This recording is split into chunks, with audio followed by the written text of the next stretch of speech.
dioxysis. Glory to your forbearance, O Lord, glory to you. I cannot remember when I've enjoyed the royal hours of Great and Holy Friday as much as I did today. Sober, straight out, without emotion, we read and understood what we know now for all of our lives.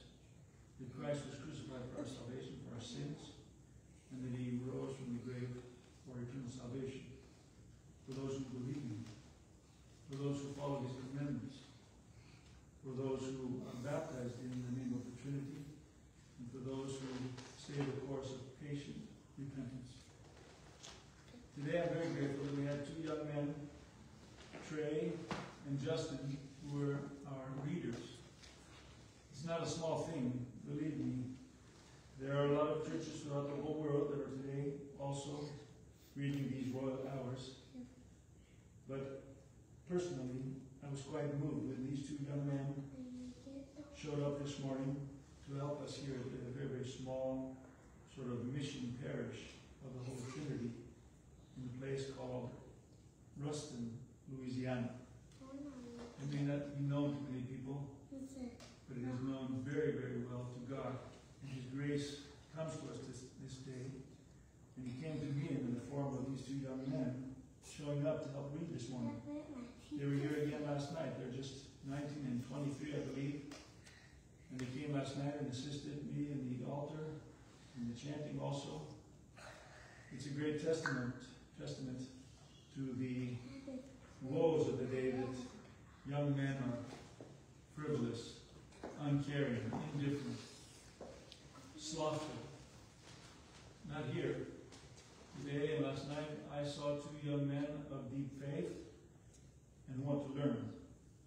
In fact, today we tested and started to learn how to say the Greek, the glory to the Father, the Our Father, the Paterimon, and very, very well. The one knows a little bit more, Trey, and I know that Justin too wants to learn. We know it, most of you know it as mothers say, and as teachers say,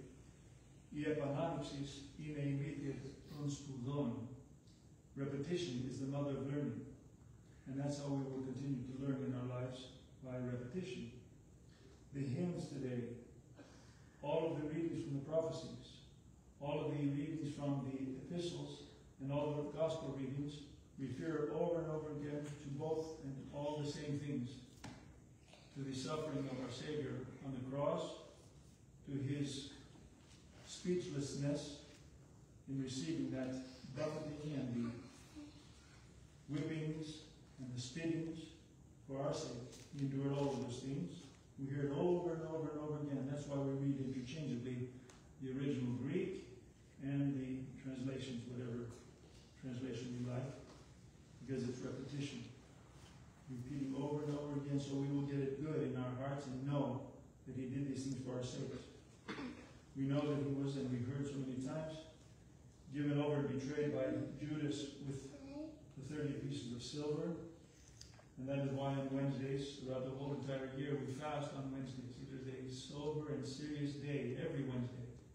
We are Christians of the true church, of the Orthodox Church, and we know, and that is why we strive on Wednesdays throughout the whole year to fast. Not only from our food, which helps us, because if we don't have a handle on what we eat, how are we going to handle on what we do and what we think and what we say? And then, of course, on Fridays, the whole entire year, remembering Great and Holy Friday, the day our Savior was crucified, we fast again to discipline ourselves, to give our souls strength. We need to have a strong soul. I remember a blessed memory, Metropolitan Anthony of San Francisco said to us when we were young men, I was maybe 19 or 20, he had a youth conference in Los Angeles, and he spoke to us, and he was a very, very strong and solid leader, bishop of the church. And he said to us in his beautiful and thick Greek accent, he said to us, young men and young women, 18, 19, 20-year-olds, how can I teach you to say no to drugs and sex if I haven't taught you first to say no to hamburgers and ice cream? Very important. Very, very solid advice from a great bishop that I heard in my young soul at 20 years of age, many, many years ago. It's indeed true. Fasting can save us. And that is again why I'm so honored and pleased to see these young men here today, and I'm sure throughout the world, throughout the land here in the United States, in our archdiocese, to the north of us in Canada, to the south of us in Mexico and South America, all the way to the motherland of Greece. I know that there are young people who are just desirous of knowing the truth and knowing Christ in their hearts.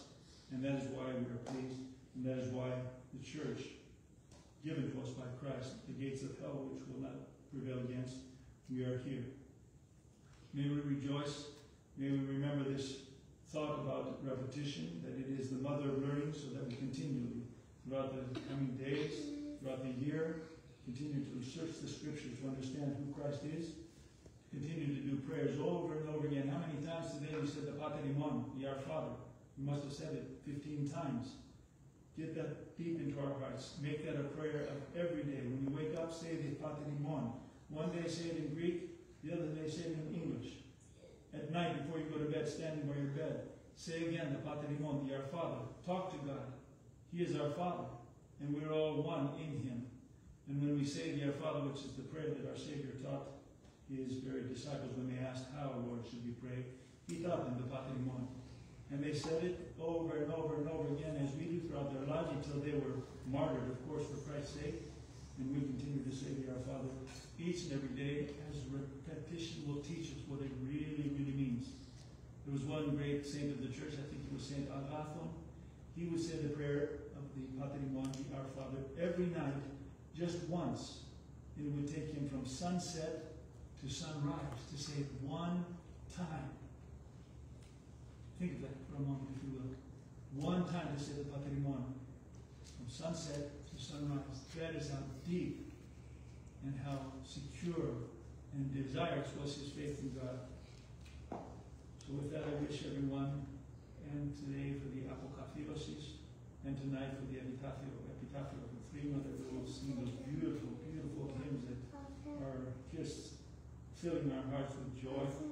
We'll come again in all our churches everywhere to glorify Christ our God, crucified for our sins, and tomorrow evening on great and holy Saturday night to cry out, Christos Anesti, Christ is risen, for the salvation of all mankind and those who will follow Him.